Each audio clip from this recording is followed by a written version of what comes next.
गृह मंत्री अमित शाह ने लोकसभा में जम्मू कश्मीर पुनर्गठन संशोधन विधेयक 2021 पर चर्चा का जवाब देते हुए अनुच्छेद 370 हटाए जाने के फायदे गिनाए और अब तक वहां शासन में रही पार्टियों को घेरा। गृह मंत्री ने कहा कि 370 का झुंझुना दिखाकर 3 परिवार वहां 70 सालों तक शासन करता रहा। गृह मंत्री ने कहा कि पहली बार जम्मू कश्मीर में पंचायती राज व्यवस्था को पूरी तरह लागू किया गया है और अब वहां राजा किसी रानी की पेट से नहीं पैदा होंगे, वोट से होंगे। मैं ये बड़ी आखिर में आपसे कह रहा हूं स्पीकर साहब कि यहां पर जितनी नाम निहाद सेकुलर पार्टियों ने हुकूमत के इस इक़दाम की तायीद की, तैयार हो जाइए।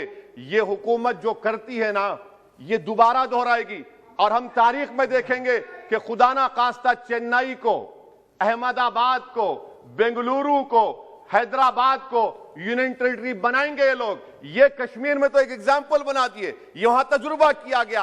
आज ये सब बैठकर थाली मार रहे हैं। जब लखनऊ यूटी बनेगा, जब बेंगलुरु यूटी बनेगा, जब मुंबई यूटी बनेगा, उस वक्त हाय हाय करेंगे।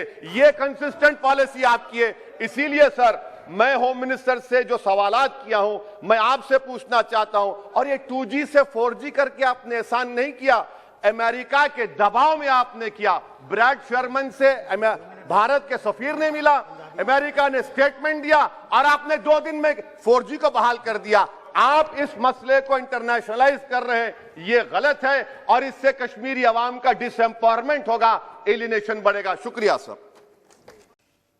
भाई, बिल को पायलट तो मैं कर रहा हूं, लेकर मैं आया हूं। मंशा मैंने स्पष्ट कही है, कहीं पर भी नहीं लिखा है कि स्टेटहुड इससे नहीं मिलेगा। आप कहां से ड्रॉ करते हो? आपकी मन की आशंकाओं को जम्मू कश्मीर की जनता पर क्यों थोप रहे हो? मैंने इसी सदन में कहा है और फिर से कहता हूं कि इस बिल का जम्मू कश्मीर के स्टेटहुड से कोई लेन देन नहीं है। उपयुक्त समय पर जम्मू कश्मीर को स्टेटहुड दिया जाएगा। और कह रहे हैं कि स्टेटहुड देना है तो एग्मूट में क्यों लेकर आए? जरा एग्मूट कैडर को ही समझ लेते। क्या अरुणाचल राज्य नहीं है? क्या गोवा राज्य नहीं है? मिजोरम राज्य नहीं है? ये सारे राज्य ही है। जरा ध्यान से पढ़ लेते तो इतनी फजीहत ही ना होती। ये सारे राज्य है और एग्मूट कैडर के अंडर में है। जहां पर विशेष प्रकार की भौगोलिक परिस्थिति होती है, एडमिनिस्ट्रेटिव परिस्थिति होती है, वहां पर अफसर भेजने पड़ते हैं और वो राज्य के विकास के लिए जाते हैं। जो अफसर एग्मूट कैडर के हैं वही मसूरी की जगह पे ट्रेनिंग लेकर आते हैं जो जम्मू कश्मीर कैडर के लोग पहले लिया करते थे। ये ऑल इंडिया कैडर है मान्यवर।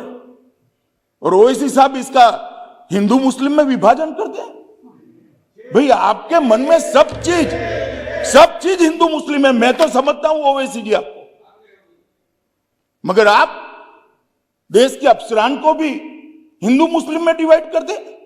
क्या कंसेप्ट है आपका? एक हिंदू अफसर मुस्लिम जनता की सेवा नहीं कर सकता? एक मुस्लिम अफसर हिंदू जनता की सेवा नहीं कर सकता? किस प्रकार के देश में हम आगे बढ़ने जा रहे हैं? अफसरों की संख्या हिंदू मुस्लिम में बांटेंगे और अपने आप को सेक्युलर कहते हैं। काय का सेक्युलरिज्म? हिंदू मुस्लिम में अफसरों की संख्या बांटेंगे। इस तरह से तो मान्यवर कश्मीर के अंदर शांति नहीं होगी, ज्यादा चिंता होगी, ज्यादा उचाट होगी, संशय बढ़ेंगे। मेरा सभी से निवेदन है कि इस तरह से नहीं करना चाहिए। अभी उन्होंने एक और निवेदन कर दिया मान्यवर कि 2G से 4G विदेशियों के दबाव में किया है।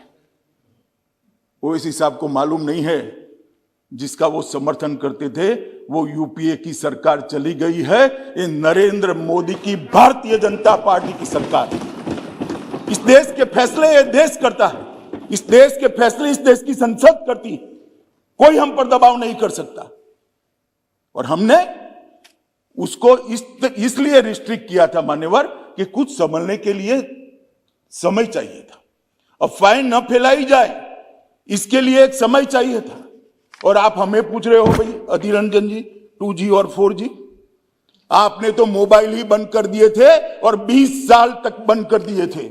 वाजपेयी जी की सरकार ने आकर 2G 4G छोड़ो, मोबाइल सर्विस ही बंद कर दी थी। कहां गए थे उस वक्त सारे अधिकार? मैं आपको पूछना चाहता हूं माननीय आपके माध्यम से, कहां गए थे सारे अधिकार? जब विपक्ष में बैठते हैं तब अपने समय में क्या किया था वो भी तो थोड़ा याद रखना चाहिए, वरना फिर सुननी पड़ेगी।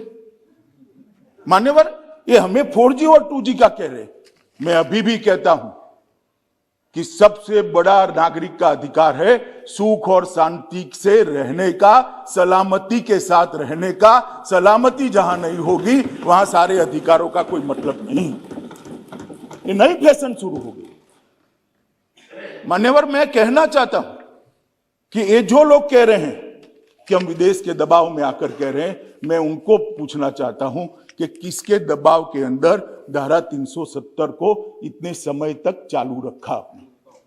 ये तो जरा बता दीजिए, किसका दबाव था? कौन प्रेशराइज करता था?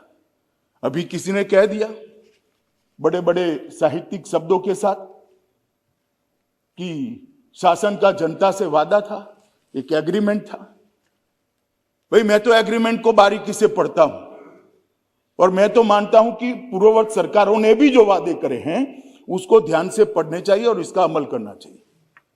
370 के बारे में कहा गया कि 370 और 35 से वो देश की सरकार का जम्मू कश्मीर की जनता से एग्रीमेंट था।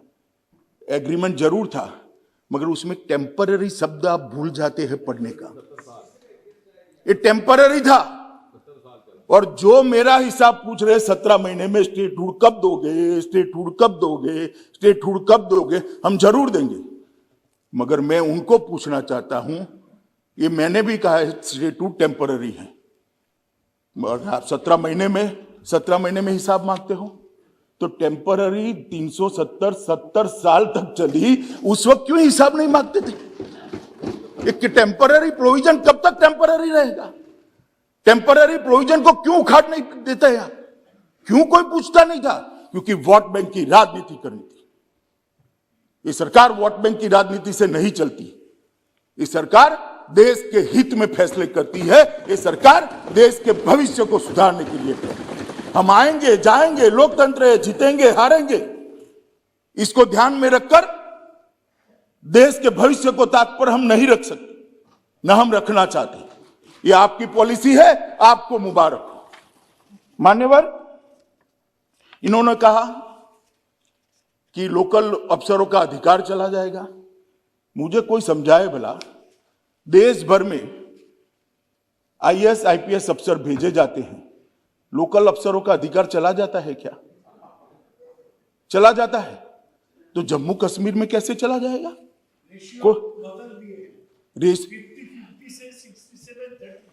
दादा आप ज्यादा पढ़ नहीं सकते, अब मैं समझ रहा हूं। देश भर में यही रेशियो है।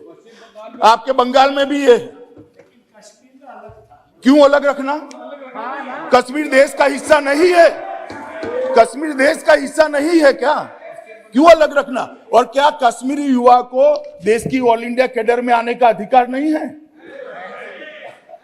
अगर स्कूलों में पढ़ाते, स्कूल जला न दिए गए होते, मदरसों के अंदर बच्चों को जाने के लिए मजबूर न करते, तो कश्मीर के बच्चे भी आज IAS और IPS अफसर बने होते। स्कूल किसके टाइम में जल गए? और मेरा हिसाब ले रहे हैं, मुझसे हिसाब मांग रहे हैं, कितने लोग मर गए, ये हो गया वो हो गया। मनीष भाई, कांग्रेस का शासन याद करो क्या होता था।